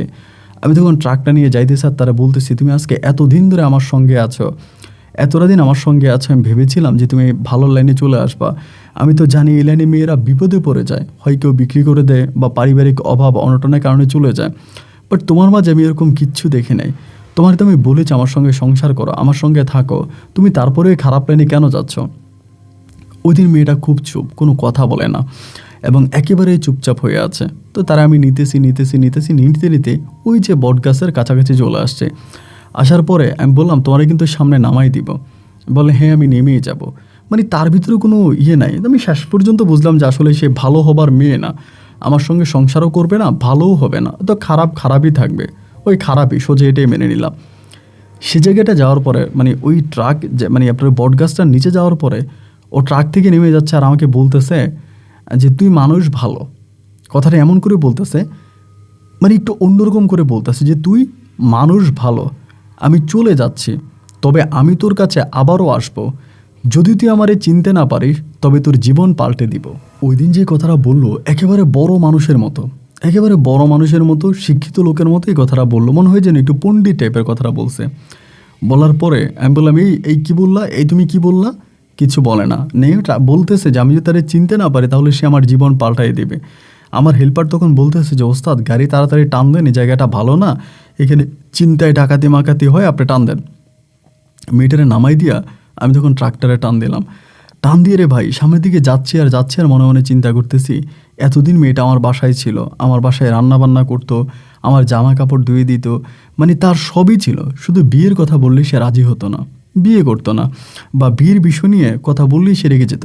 মানে বিয়ে ছাড়া সে আমার সঙ্গে সব কিছু করতে রাজি আছে, খারাপ সম্পর্ক করা, খারাপ কাজ করা, মানে সবই সে করবে, শুধু বিয়েটাই করবে না। তা আমি তো আর বিয়ে ছাড়া অন্য কিছু করবো না, খুব টানও লাগতেছে, খারাপ লাগতেছে। যাই হোক ট্রিপটা কমপ্লিট করলাম, ট্রিপটা কমপ্লিট করে আবারও আসতেছি। তা আমরা কিন্তু সবসময় ওই বটগাছের তলে দিয়ে হোটেলের সামনে দিয়ে সবসময় আসতাম, এটাই কিন্তু আমাদের রাস্তা ছিল। তো যতদিনে আমি ট্রিপটা নিয়ে আসতাম ওই বটগাছের নিচে থেকে তাকায় থাকতাম, মেয়েটা তো ওখানে দাঁড়িয়েছিল, কখনো কি আর তারে পাবো বা কখনো কি তার সঙ্গে আর দেখা হবে, এরকম করতে করতে 1 দিন 2 দিন 3 দিন করে প্রায় অনেকগুলো মাস কেটে গেল। আমি তখনও সে একই কোম্পানিতে কাজ করি, কভার ব্যান্ড চালাই। অনেকগুলো মাস পেরিয়ে গেল, আমার অনেকেই বলতেছে, পরিচিত পরিজন যারা আছে এরা অনেকেই বলে যে সুলাইমান ভাই বিয়ে শাদী করেন, সংসার করেন। বাট আমার কেন জানি বারবার ওই মেয়েটার চোখে, মানে মেয়েটার মুখে আমার চোখের সামনে বেশি উঠতেছে। মেয়েটা তো ভালো ছিল, এত ধার্মিক ছিল, মানে এতটা ভালো ছিল, ধার্মিক তো বলবোই না, ধার্মিক ছিল না ঠিক, তবে ভালো ছিল। তো মেয়েটা যদি সত্যি মুসলমান হয়ে আমাকে বিয়ে করতো তাহলে আমার জীবনটা পাল্টে যেতাম, অনেকটা সুখী হতাম। বাট সে তো আর এমন হলো না। এই জিনিসগুলো তখন এই মনের ভিতরে উদয় হতো আর খুব কষ্ট কাজ করতো। এমন করতে করতে করতে করতে একটা পর্যায়ে দেখা গেলো কি যে এভাবে প্রায় অনেকগুলো মাস কেটে গেছে। অনেকগুলো মাস কেটে যাওয়ার পরে একদিন রাতের বেলায় আমি এই একই জায়গা দিয়ে ট্রাক নিয়ে আসতেছিলাম। আসার সময় ওদিন আমি হঠাৎ করে দেখলাম ওই বটগাছটার নিচে একটা বোরকা পরিহিত অবস্থায় একটা মহিলা, সম্ভবত ছিঁড়াবিড়া কোনো একটা চাদর গায়ে দিয়ে বসে আছে, এবং চাদরটা একেবারে মাথার উপর দিয়ে আছে। আমি সবসময় এখান দিয়ে যাওয়ার সময় ট্রাকরে স্লো করি, মানে আমি আমার ট্রাকটার একেবারে স্লো করে তারপরে এখান দিয়ে যাই। তো যাওয়ার সময় আমি দেখি যে এখানে একটা মহিলা মনে হয় বসে থাকে। আমার সঙ্গে যে হেল্পারটা ছিল ওর নাম ছিল জোবায়ার। আমি বললাম যে জোবায়ার, দেখছোস নাকি যেখানে সবসময় একটা মহিলা মনে হয় বসে থাকে? ওই তখন হাসো, আমার বলে ওস্তাদ দেখলে আপনি কি বলেন? ও বলে এক সময় দেখো, আবার অনেক সময় দেখেন, আমি একাই দেখি। ওই কথাবার্তা আমি ওর কোনো কিছু বুঝতে পারি না। এইভাবে কয়েকটা দিন কাটার পরে হঠাৎ করে আমার হেল্পার জোবায়ার আমার এই চাকরি ছেড়ে দিল। মানে আমার ড্রাইভিং, আর আমার সঙ্গে ড্রাইভিং করবে না, তার কারণ কি সেটা জানি না। ও বলে যে ওস্তাদ আমি আর এই মোটর লাইনে থাকবো না। তো ঠিক আছে, ও মোটর লাইন ছেড়ে দিছে। আমি কিন্তু ভাই সব সময় কোরআন তেলাওয়াত করতাম, রাস্তায় যখনই গাড়ি চালাইতাম, যখনই যাইতাম সব সময় কোরআন তেলাওয়াত, মানে কোরআন তেলাওয়াত আমি করতাম, যেমন এটা ভুলে না যায়। যেহেতু আমি এটা চর্চা করি না, কোনো মসজিদ ইমামতি করি না, বা ঠিকমতো মানে নামাজও পড়তে পারি না, তো এই জন্য আমি যাতে ভুলে না যাই, যার জন্য আমি এটা চর্চা করতাম, অলওয়েজই চর্চা করতাম। এই করতে করতে অনেক দিন এরকম ট্রাক নিয়ে যাচ্ছি বা আসতেছি, সবসময় দেখি যে মহিলাটা এই বটগাছটার নিচে বসে থাকে। তা কে এই মহিলা, কি তার পরিচয়, আর কেনই বা এই বটগাছটার নিচে বসে থাকে, ঠিক কোনো কিছু বুঝতে পারতেছিলাম না। মনের ভিতর বারবার প্রশ্ন জাগতো যে মহিলাটা কে। অনেক দিন এরকম ট্রাক নিয়ে যাইতাম আসতাম, মানে প্রতি রাতে এই রাস্তা দিয়ে যাওয়ার সময় তারা দেখতাম। একদিন রাতের বেলায় আমি ওখানে ট্রাকটা দাঁড়ো করাই, তখন রাত আপনার প্রায় 12টা কি 12:30 মতো বাজে, খুব বেশি যে রাত হয়েছে তা না। তো ওর ওই জায়গাটা একটু নীরব, মানে এই জায়গাটার পরেই হচ্ছে বিভিন্ন খারাপ হোটেলগুলো আছে এদিকে, আর এর পিছনে হচ্ছে একটা দিঘি আছে। এইখানে একটা বটগাছ, বটগাছটার নিচে একটু জায়গাটা একটু অন্যরকম, এখানে ডাকাতি মাকাতিও একটু বেশি হয়, এটা আমাদের রংপুর রোডেই। তো আমি একদিন করলাম কি ট্রাকটা ওখানে দাঁড়ো করাইছি, ট্রাকটা দাঁড়ো করে আমি ট্রাক থেকে নামছি। নামার পরে দেখলাম কি যে উনি যে এইরকমভাবে একটা চাদর গায়ে দিয়ে আছে বা কিছু একটা আছে, এটার ভিতরে একটা আলো জ্বলতেছে। তো আলোটা জ্বলতেছে দেখা আমি যখন একটুই তার কাছে গেলাম, সে আলোটা নিভিয়ে দিল, মানে তার ভিতরে যে আলোটা আছে আলোটা নিভিয়ে দিছে, মানে হয়তো কোনো মোমবাতি বা কোনো প্রদীপ এরকম কিছু হবে, বা কুপিবাতিও হতে পারে। আমি বললাম, কে আপনি? এখানে প্রতিদিন বসে থাকেন কেন? আমি তো দিনের বেলায় আর আসতে পারি না, আসি রাতের বেলায়। দেখি যে কোনো কথা বলে না। না বলার পরে আমি আবারও ট্রাকে উঠে ট্রাকটা টান দিয়ে চলে গেলাম। আমি চিন্তা করলাম এরপরের দিন আমি দিনের বেলায় যাব। দিনের বেলায় তারা গিয়ে ওখানে ধরবো, এটা কি আমি দেখব। এরপরের দিন যখন দিনের বেলায় আসলাম, দেখলাম যে সেই জায়গায় নাই, মানে ওই বটগাছটার নিচে সে আর নাই। কিন্তু রাতের বেলায় সবসময় তারে দেখি। যতদিন রাতের বেলায় গেছি এই রাস্তায়, ততদিনই তারে দেখছি, কিন্তু দিনের বেলায় দেখি নাই। দিনের বেলায় সে থাকে না। এভাবে আরও কয়েকটা দিন কেটে যাওয়ার পরে আরেক দিন রাতের বেলায় একইভাবে দেখলাম যে সেখানে বসে আছে। ওই দিন আমি মোটামুটি ভালোভাবেই প্রস্তুতি নিয়ে নামছি যে না, আজকে তার সঙ্গে কথাই বলবো এবং কে সে, তার পরিচয় আমি নেব এবং এখানে কেন সে বসে থাকে, তার কি ঘটনা আমি সবই জানবো। এই চিন্তা ভাবনা করেই ভাই আমি তখন ট্রাকটা দাঁড়া করাইলাম। করায়া আমি ট্রাক থেকে নামছি। নামার পরে দেখি যে সে কি জানি গুনগুন গুনগুনায়া মানে পড়তেছে এরকম কিছু একটা। যখনই তার উপরের যেই মানে চাদরের মতো যে জিনিসটা ছিল, এটা ধরে যখন টান দিলাম, তার ভিতরের যে আলোটা জ্বলতেছিল এটা নিভে গেল। তো আমার হাতে তখন একটা টর্চ লাইট ছিল। টর্চ লাইটটা আমি তখন তার মুখের মাঝে টিপ মারলাম। টিপ মারার পরে দেখলাম কি যে একটা বয়স্ক মহিলা এবং তার হাতে একটা কোরআন শরীফ তার হাতে, সে একজন বয়স্ক মহিলা। দেখে তো আমি একটু অবাক হয়ে গেলাম, কি ব্যাপার, এমন একটা বয়স্ক মহিলা হাতে তার কোরআন এবং সে আমার দিকে অদ্ভুত নজরে তাকায় আছে। আমি তখন বললাম, আপনি এরকম রাস্তার পাশে বটগাছের নিচে বসে কোরআন পড়েন, আপনার বাসা কোথায়? সেম একই জায়গাটা, কিন্তু যে জায়গাটা আমি ওই মেয়েটাকে নামাই দিয়েছিলাম। তো কিছু বলে না। আমি বললাম, কি ব্যাপার, আমি আপনাকে জিজ্ঞেস করতেছি আপনি এখানে বসে বসে কি করেন? আপনি যে কোরআন পড়েন, আপনি কোরআন পড়তে পারেন? আমার বলে, হ্যাঁ পারি, এরকম করে বলতেছে। তাই আমি বললাম, দেখি বলেন তো, মানে কোরআন বলেন। ভাই বিশ্বাস করুন, কোরআনটা বন্ধ করে না এত সই শুদ্ধভাবে কোরআন পড়তেছে, আমি দেখে নিশ্চিত হয়ে গেলাম যে সে একজন কোরআনে হাফিজা, মানে কোরআন পড়তে পারে। আমার ভিতরে নাড়া দিল যে না, এখানে কিছু না কিছু একটা আছে, এ কোনো স্বাভাবিক মহিলা নয়। আমি বললাম, আমার সঙ্গে যাবেন? বলে, কোথায়? আমি বললাম, আমার বাসায়। তা বলে, যাব। এরকম করে বলতেছে যাব। আমি যাবো। তখন কিন্তু আমার গাড়িতে কোনো হেল্পার নাই। আমার জুবাইয়ের যে ছিল, জুবাইয়ের নেমে গেছে, এরপর আমি আর হেল্পার নিই, আমি একাই গাড়ি চালাই। তারপরে যখন বললে যাব, আমি বললাম তাইলে উঠেন। উঠার সঙ্গে সঙ্গে তার সাথে একটা ব্যাগ ছিল, কালো একটা ব্যাগ মানে বেশ ময়লা। তাই আমি বললাম, ব্যাগে কি? ব্যাগে আমাকে ধরতে দেয় না, মানে ব্যাগটাতে ধরতে গেছে, ব্যাগটাতে ধরতে দেয় না। না দেওয়ার পরে আমি বললাম, ঠিক আছে, ব্যাগ যেহেতু ধরতে দেয় না, ধরতে দিব না, সে আমার সঙ্গে আসছে। ভাই ট্রাকটার কাছাকাছি আসার পরে হঠাৎ সে তার মোড চেঞ্জ করে ফেলে, আমি যাব না। তাই আমি বললাম, কী ব্যাপার, যাবেন না কেন? চলেন আমার সঙ্গে, আমার বাসায় চলেন। আমি যাব না। এরপরে আমারে বলে কি, তুই কি গুন্ডা নাকি বদমাশ, নাকি আমার নিয়ে বিক্রি করে দিবি? তা আমি কেমনে জানি? আমি তখন বললাম, দেখেন আপনি একজন কোরআনে হাফেজা দেখে মনে হচ্ছে, আমি একজন কোরআনে হাফেজ, আমি আপনার ক্ষতি করবো না, আপনি আমার সঙ্গে চলেন। আপনি রাস্তার পাশে বসে কোরআন পড়েন, কোথায় খান, কি করেন না করেন, আমার তো কেউই নাই। আমার একটা দাদি ছিল আপনার মতো মরে গেছে, তা আপনি আমি সঙ্গে করে নিয়ে যাব, চলেন। না, সে যাবে না। যতই বলতেছি, যেভাবেই বলতেছি, না সে যাবে না। আবারও সে ওখানে বসে আছে। বসে থাকার পরে আমি তখন এই ট্রাক নিয়ে আবার চলে গেছি। তো আমার যারা ডিপোতে কাজ করে, এদের কয়েকজনকে আমি তখন বিষয়টা জানাইছি। এরা সবাই আমার বকাবাধ্য করতেছে, আরে আপনি কি পাগল নাকি, আপনার কি ব্রেন খারাপ নাকি? একবার এক মেয়েরে কোত্থেকে রাস্তার থেকে উঠেই না কয়েকদিন ধরে ঘরে রাইখা দিয়েছেন, এরপরে আবার ছাইড়ে দিয়েছেন। এখন বলতেছেন কোথাকার কোন পাগল মহিলা, সে বসে কোরআন পড়ে। তা সে বসে কোরআন পড়লে আপনার সমস্যা কি? আপনি তার নিয়ে এত টেনশন করেন কেন? আপনি আপনার কাজ করেন। মানে সবাই মোটামুটি খুবই স্ট্রেট ফরওয়ার্ড আমার সঙ্গে এরকম করে বলছে এগুলো বাদ দেওয়ার জন্য। কিন্তু আমি ভাই আমার ভিতর থেকে কোনোভাবেই এটা বাদ দিতে পারতেছি না যে না, এটা কে এই মহিলা, তা আমার জানতেই হবে। আমি আবারও বরাবরের মতো সে একই জায়গা দিয়ে আবারও ট্রাক চালাই যাই এবং মাঝে মাঝে ওইখানে নামার পরে তারা খাবার দিতাম। ধরেন আমি তারে অনেক সময় নামলে আমার গাড়িতে বন ছিল, কলা ছিল, ব্রেড বা এইটা ওইটা অনেক কিছু থাকতো, আমি নাইমা তারে দিতাম। সে কখনোই কোনো কিছু হাতে নিত না, আমি রেখে যাইতাম। এবং এর পরের দিন যখন আমি আবারও গাড়ি নিয়ে যেতাম, ওখানে দাঁড়াইতাম, দেখতাম এটা ওখানেই পচে আছে। এই করতে করতে একদিন সে হঠাৎ করে আমারে বলে, মানে আমি প্রতিদিনই কিন্তু এখানে নামতাম, এই ট্রাক নিয়ে যাওয়ার সময় ট্রাকটা ব্রেক দিয়ে এখানে নামতাম, ডাকাতি হোক আর যাই হোক, আমার এই দিনে কোনো টেনশন ছিল, আমি ওখানে নামতাম। নামার পরেই একদিন সে আমাকে নিজেই বলে যে তুই কেন প্রতিদিন আমারে জ্বালাইতে আসস, আমাদের রংপুরের বাসায় বলা আমারে জ্বালাইতে আসস। তাই আমি বললাম, আমি তোমার সঙ্গে করে নিয়ে যাব, আমার তো মনে হয় যে আমার মরা দাদি উঠে আসছে, আমি আমার মরা দাদিরে সাথে করে নিয়ে যাব, আমার সঙ্গে চলো। পরে বলে যে না, যাব না। আমি বললাম, চলো আমার সঙ্গে চলো, আজকে আমি তোমার নিয়ে যাব, তোমার আমি রাখবো, খাওয়াবো। পরে বলে, তুই আমারে বেচা দিবি? আমি যে না, আমি তোমারে বেচবো না, আমি তোমার রাখবো, খাওয়াবো, আমি তোমার নাতি না, চলো।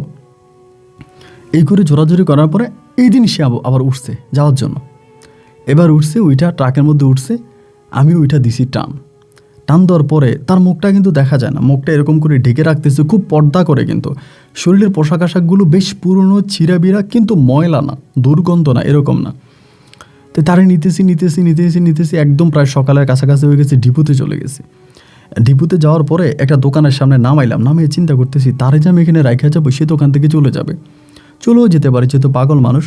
দোকানদারে বললাম যে আমার আত্মীয় একটু দেখা রেখে আমি ট্রাক্টরে জমা দিয়ে আসতেছি, মানে মাল নামে আসতেছি। তো দোকানদারের কাছে দিয়ে আমি তখন ট্রাক্টরে টান দিলাম। আমাদের ওই ডিপুর সামনের দোকান আছে, এগুলো 24 ঘন্টা খোলা থাকে।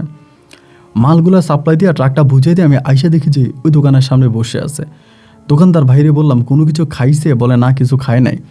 তাই আমি ভাবতেছি তার নিয়ে আমি কই যাবো এখন। তা আমি তার নিয়ে বাসায়, আমি যে বাসা থেকে ওই বাসায় নিয়ে গেছি, নিয়ে যাওয়ার পরে ঠিক ওই মেয়েটার আমি যে রুমে রাখছিলাম এর আগে, ওই রূপালী নামের যে মেয়েটা ছিল, যে মেয়েটার যে রুমে রাখছিলাম এই একই রুমে আমি তারে দিছি। দেওয়ার পরে আমি বললাম দাদি এই রুমে থাকতে পারবা? আমারে মুখের ইশারায় বলতেছে হ্যাঁ পারবো। আমি বললাম তুমি কি খাইবা? কিচ্ছু খাবে না। আমি বললাম যে গোসল করবা? গোসলও করবে না। তা আমি তখন মানে এমনি গেছি, বাইরে গেছে, বাইরে থেকে তার জন্য ভাতটা তেড়ে সেটা নিয়ে আসলাম। কিন্তু অবাক করার বিষয় হচ্ছে ভাই সে কিছুই খায় না। মানে তারা এত খাবার দিয়ে এত কিছু দিয়ে আমার পাশের রুমে রাখছিলাম, পাশে কোনো কিছুই খায় না। তো খায় না, আমি তো ভয় পেয়ে যেতেছি, সেই যে খায় না যদি মারা যায়, কে না কে, আমি তো জানি সে পাগল। এখন পাগল হলেও তো সে একটা মানুষ, এই যে খায় না, না খেয়ে যদি মরে যায়। কিন্তু না খায় কি করে ভাই? 24টা ঘন্টা কোরআন পড়ে। আমি রাতেও দেখি সে গুনগুনে কোরআন পড়ে, কোনো সময় কোরআন খুলে পড়ে, আবার কোনো সময় মুখস্থ পড়ে। মানে তার ভিতরে মনে হয় যেন মানে মানে কোরআন তার ভিতরে আছে। এই চোখ বন্ধ করে কোরআন পড়ে, বাট আমার এখানে কিছু খায় না। না খাওয়ার পরে তা আমি একদিন করলাম কি, পাশের রুমে আমার আরেকটা পরিচিত দাদি আছে, ওনারা আমি বিষয়টা জানাইলাম। উনি আসছে, এসে আমাকে একই কথা বলতেছে সবার মতো, এই তুমি কি পাগল? তোমার কি ব্রেনের সমস্যা? তুমি এই মহিলারে নিয়ে আসছো কেন? সে তো পাগল।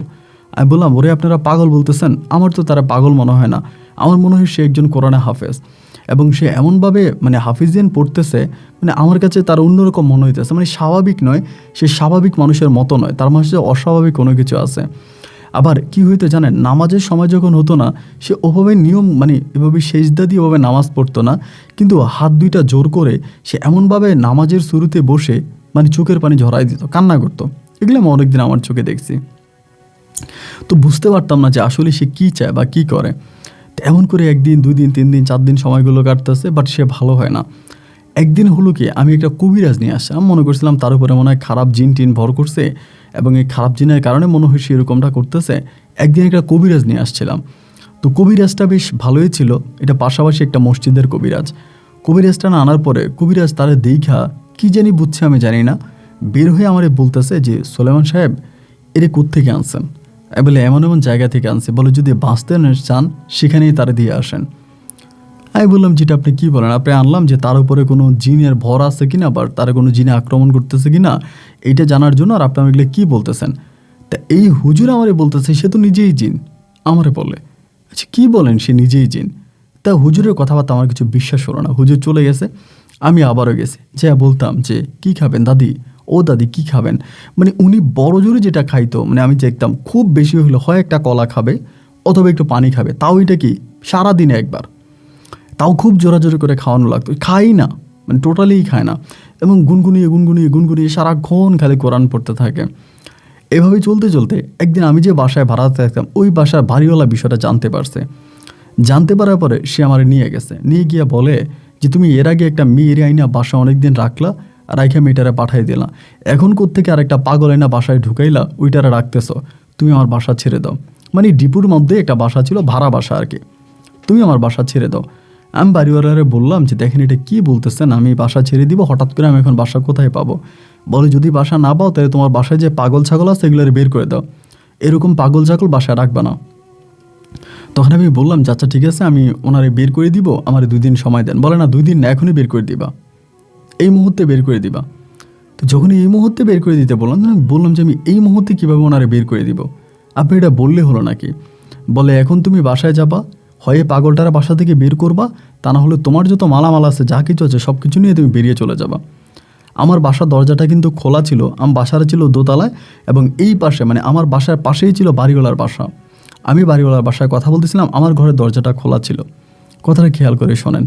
বাড়িওয়ালার সঙ্গে তর্কাতর্কি করে আমি তখন চিন্তা করলাম যে বাড়িওয়ালা যেহেতু বলতেছে ওনারে বিদায় করে দেওয়া লাগবে, তা আমি তো আর ওনারা রাখতে পারবো না। আমি এটাই চিন্তা করতেছিলাম যে বাসায় গিয়ে ওনারা আমি দিয়ে আসবো, বা অন্য কোথাও আপনার হয় না যে পাগলা গারদ যেটাকে বলে বা কুন্দা বলে, এরকম কোথাও দিয়ে আসবো। প্রয়োজন আমি মাসে মাসে টাকা পাঠাবো ওনার জন্য, যাতে ওনার থাকা খাওয়াতে কোনো কষ্ট না হয়। এটা চিন্তা করে তখন আমি বাসা আসছে। বাসায় এসে দেখি যে উনি নাই, বাসার মধ্যে উনি নাই। যখন দেখলাম বাসা উনি নাই, চিন্তা করলাম কী ব্যাপার, কোথায় গেল। আশেপাশে যে বাসাগুলো আছে আমাদেরকে জিজ্ঞেস করলাম, যেখানে যে আমার একটা দাদি ছিল বাসায়, দাদিটা দেখছেন? বলে না, নাই তো, কেউ দেখে নাই।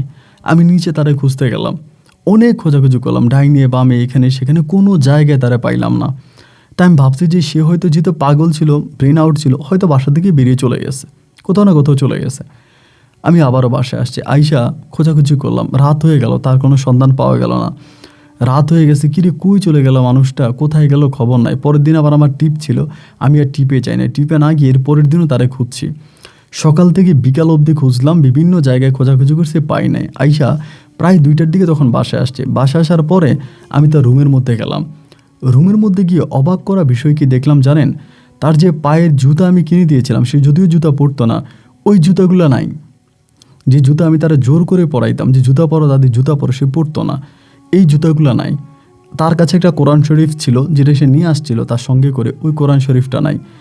তার যে যাবতীয় যা কিছু ছিল এই রুমের ভিতরে, তার কোনো কিছুই নেই। শুধু পড়ে আছে ওই যে প্যাকেটটা, মানে প্যাকেটটা বলতে একটা মানে কালো কাপড়ের ব্যাগের মতো, যেটা সে আমাকে ধরতে দিত না।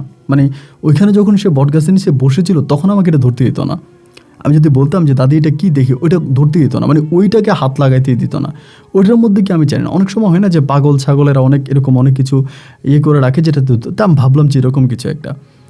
এইটা দেখি যে পড়ে আসে, শুধু ওই পোটলাটা পড়ে আছে, আর কোনো কিছু নেই। ওনার বাসায় আর কোনো কিছু নেই, শুধু পড়ে আছে। তা আমার ভিতর তখন কৌতূহল জাগছে, এটার মধ্যে কী আছে আমি একটু দেখি। আমি তখন এই প্যাকেটটা খুললাম, মানে যে কালো পলিথিনটা, কালো পলিথিনের মধ্যে কালো প্যাকেটটা, সেটা খুললাম। এবং খোলার পরে যা আমি দেখলাম, তা আমার চোখ কপালে উঠে গেছে। এটি কিভাবে সম্ভব? এটা তো হতে পারে না। তখনই আমি বুঝে গেলাম সে আসলে কোনো মানুষ ছিল না। ঘরের মধ্যে ওই কালো জিনিসটা রেখে, ব্যাগটা রেখে আমি তারা আবারও খুঁজতে শুরু করলাম। তখন আমি মাইকিং করতে শুরু করলাম যে পাগল এই টাইপের পোশাক পরে এরকম একটা পাগল পাওয়া যায় কিনা, এরকম সেরকম। কোনো দিন আর আমি তারা পাই নাই। অনেক খোঁজাখুঁজি করলাম, পাই না। এবং সে যে জায়গাটার মধ্যে বসে থাকতো, আমি সেখানে পর্যন্ত তারে খুঁজেছিলাম। 1 দিন নয়, 2 দিন নয়, 3 দিন নয়, প্রায় প্রত্যেকটা রাত্রে আমি সেখানে যাইতাম তারা খোঁজার জন্য। ওই বটগাছের নিচে আমি তারা পাই নাই। তো সর্বশেষ যে বটগাছটা যে জায়গায় ছিল, তার পিছনে আমি একটা মসজিদ নির্মাণ করি। জায়গাটা ছিল আরেকটা লোকের, এবং ওই লোকের কাছ থেকে আমি জায়গাটা কিনে সেখানে একটা মসজিদ নির্মাণ করি। বটগাছটা এখনও আছে, বটগাছটার নিচে আমি মসজিদটা বানাই, পেছনে মসজিদটা বানাই, এখন এই মসজিদটা আছে। পাশে যে হোটেলগুলো ছিল, হোটেলগুলো আস্তে আস্তে করে বন্ধ হয়ে গেছে। এখন মোটামুটি হোটেলগুলোতে ভালো কাজ হয়, খারাপ কিছু না। কিন্তু এই বটগাছটাকে কেন্দ্র করে এই মসজিদটা, এবং ওই মসজিদটাতে আমি এমনভাবে মসজিদটা পরিচালনা করি যে প্রায় বেশিরভাগ গাড়িগুলো আমার এই মসজিদের সামনে এসে দাঁড়ায়, তারা নামাজ পড়ে। উক্তিয়া যে নামাজগুলো, প্রায় অনেক গাড়ি ওখানে দাঁড়ায় নামাজ পড়ে, এটা আমার খুব ভালো লাগে। এবং সেটাকে কেন্দ্র করে আমি আশেপাশে আরও কিছু জায়গা কিনি, ব্যবসা বাণিজ্য করি। এবং আল্লাহর অশেষ রহমতে এখন আমার রংপুর এবং চিটং রোডে প্রায় 40টা ট্রাক আছে। 40টা ট্রাক আছে এবং আরও আনুষঙ্গিক অনেক ব্যবসা বাণিজ্য আছে। তো উনি যে আমাকে এত কিছু দিয়ে গেল, এরপর থেকে আমি ওনাকে খুঁজেই পাই নাই। তো আমি যতজনের সাথে বিষয়টা আলোচনা করি, সবাই বলে এই রূপালী সেই দাদি, মানে প্রথমে রূপালী খারাপ মেয়ে হয়ে আমার কাছে আসছে, আমি তার সঙ্গে ভালো করেছি, এরপরে রূপালী অন্য রূপ ধারণ করে আমার কাছে আবারও আসছে, এসে আমাকে এটা দিয়ে গেছে। আমি জানি না আমি মানুষ ভালো কি খারাপ, তা তো মহান আল্লাহই ভালো জানে। তবে আমার সঙ্গে যা ঘটে গেছে, যা হয়ে গেছে, তার রীতিমতো আমার জীবন পাল্টে দিয়েছে। আমি এখনও ভাবি, দেখেন আমি কখনোই অর্থের লোভী ছিলাম না। শুধু আমি মসজিদের ইমামতির চাকরি ছেড়েছি পরিবার চালাতে পারি না বলে, অন্যথা কিন্তু আমি এটা করতাম না। আর এখন পর্যন্ত যদি আপনি শুনলে অবাক হয়ে যাবেন, আমার যতগুলো সার্ভিস আছে, আমার এতিমখানা আছে এবং আমার মাদ্রাসা আছে, এবং এছাড়া আশেপাশে আমার অনেক ব্যবসা প্রতিষ্ঠান আছে, কোনো মানুষ, কোনো বাচ্চা যদি কোরআনে পড়তে চায় বা কোরআন হাফেজ হতে চায়, আমি নিজে একটা হেফজখানা খুলেছি যে এখনই ফ্রিতে আমি সেখানে কোরআন শেখাচ্ছি, এবং কোরআনে মানে কোরআন হওয়ার পরে এখান থেকে কোরআনে হাফেজ হওয়ার পর আমি তার চাকরির ব্যবস্থা করি, তার জীবনের জিম্মিদার আমি হয়ে যাই। তো যাই হোক, বলতে গেলে অনেক কথাবার্তা, আমি অতটা সময় পাই না, তারপর আপনাকে সংক্ষেপে আমার পুরো ঘটনাটা খুলে বললাম। আমার সঙ্গে যা ঘটেছে তার সবই অলৌকিক, পুরো অলৌকিক। ওই দাদিকে আমি আর ফিরে পাই নাই, এবং আজ বুঝতেছি দাদি আসলেই কোনো মানুষ ছিলেন না। এনার ওই সম্মান, মানে ওনার প্রতি ওই সম্মানটাই হতো আজকে আমাকে এই জায়গায় এসে দাঁড় করিয়েছে। আমি জানি না কেন জানি এত ব্যস্ততার মাঝেও আপনার গল্পগুলো আমি শুনে আমার ভালো লাগে, এবং এরপর আমি বিয়ে শাদী করে আমার জীবনে আরও অনেক ঘটনা আছে, আমি আর বলতে চাচ্ছি না। পরে বিয়ে শাদী করে আমার স্ত্রীর সন্তান নিয়ে আমি এখন বেশ ভালো আছি, এবং আপনার গল্পগুলো হঠাৎ করে একদিন আমার চোখের সামনে পড়লো, আমি শুনলাম, শুনে আমার ইচ্ছে হলো আমার কথাগুলো আপনাকে বলার জন্য। অনুরোধ করব, নাম ঠিকানাগুলো একটু হাইড করে বলবেন, আমার ব্যক্তিগত সমস্যার কারণে। তা যদি পারেন আমার গল্পটা রেকর্ড করবেন। ভালো থাকবেন আপন ভাই। আসসালামু আলাইকুম। রংপুর থেকে মোহাম্মদ সোলেমান হোসেন। প্রিয় বন্ধুরা, সবাইকে অনেক বেশি ধন্যবাদ এই পর্যন্ত আমার সঙ্গে থেকে হাফেজ মোহাম্মদ সোলেমান হোসেনের জীবনের এই অলৌকিক, ধর্মীয়, শিক্ষণীয়, বাস্তব জীবনের গল্পটা শোনার জন্য। বন্ধুরা, এই গল্প নিয়ে বলতে গেলে অনেক কথা, আমি বেশ বিস্তারিত কিছু বলবো না, শুধু আপনাকে এই একটা কথাই বলে রাখতেছি যে আপনি যদি সৎ থাকেন, ভালো থাকেন, এবং আপনার সঙ্গে যা হচ্ছে আপনি যদি হাসি মুখে এটাই বলেন যে আল্লাহ যা করে অবশ্যই ভালোর জন্য করে, তখন আপনি দেখবেন যে আপনার জন্য গোটা পৃথিবীটা ইজি হয়ে গেছে, গোটা পৃথিবীটা আপনার জন্য সহজ হয়ে গেছে। আমরা আমাদের জীবনে শুধু এটাই ভাবি, কি পেলাম, কি পেলাম না, কি পেলাম, কি পেলাম না, শুধু এটাই ভাবি। অথচ একটাবার এটা বলেন যে আলহামদুলিল্লাহ, আল্লাহ তুমি আমাকে সুস্থ রেখেছো, এটাই আলহামদুলিল্লাহ। আমার মতো অনেক মানুষ হসপিটালের বেডে শুয়ে আছে, আমার মতো অনেক মানুষের পা ভাঙা, হাত ভাঙা, আমার মতো অনেক মানুষ রাস্তার পাশে ভিক্ষা করছে। আল্লাহ সবসময় বলেছে, তুমি তোমার তুলনায় নিচের মানুষের দিকে তাকাও, তোমার তুলনায় নিচের মানুষের দিকে তাকাও, উপরের দিকে নয়। তবে তোমার মনে আল্লাহর প্রতি ভয় আসবে। আমার যারা মানে অনেক হতাশ হয়ে যাবেন তাদেরকে বলি, হয় কবরস্থানে যান, না হয় কোনো হসপিটাল ঘুরে আসেন, তবেই আপনি নিবৃতে নীরবে আল্লাহকে ডাকতে শুরু করবেন। সুলেমান সাহেব বেশ ভালো মানুষ ছিলেন। উনি রূপালীকে মানুষ বলেন, পরী বলেন বা যেটাই বলেন না কেন, রূপালী একবার খারাপ নারী হয়ে তার কাছে এসেছিলেন, যার নাম ছিল রূপালী। কিন্তু সুলেমান তার সঙ্গে কোনো খারাপ কাজে লিপ্ত হননি, এবং এই রূপালী যাওয়ার সময় বলে গেছে, এরপর আমি আবারও আসবো, যদি তুই আমাকে চিনতে না পারিস তোরে কোটিপতি বানাই দিব। তবে হ্যাঁ, এরপরে রূপালী তার জীবনে আবারও এসেছিল, তবে এক বৃদ্ধ মহিলা হয়ে। সুলেমান তারে চিনতে পারেনি, আর তাই তো সুলেমানকে যা কথা দিয়েছ তাই দিয়ে গিয়েছে। ওনার কিছু ব্যক্তিগত সমস্যার কারণে আমি বিস্তারিত ওনার ঠিকানাটা বলতে পারছি না। শুধু এটুকুই বলবো যে গল্প থেকে যা শিখেছেন তা যদি মনে রাখেন তবে আপনার জীবন পাল্টে যাবে। সবাই ভালো থাকবেন, সুস্থ থাকবেন, এই শুভকামনা। আজকের মধ্যে এখানেই বিদায়। দেখা হবে নতুন দিন নতুন কোনো গল্পে। আল্লাহ হাফেজ, আসসালামু আলাইকুম।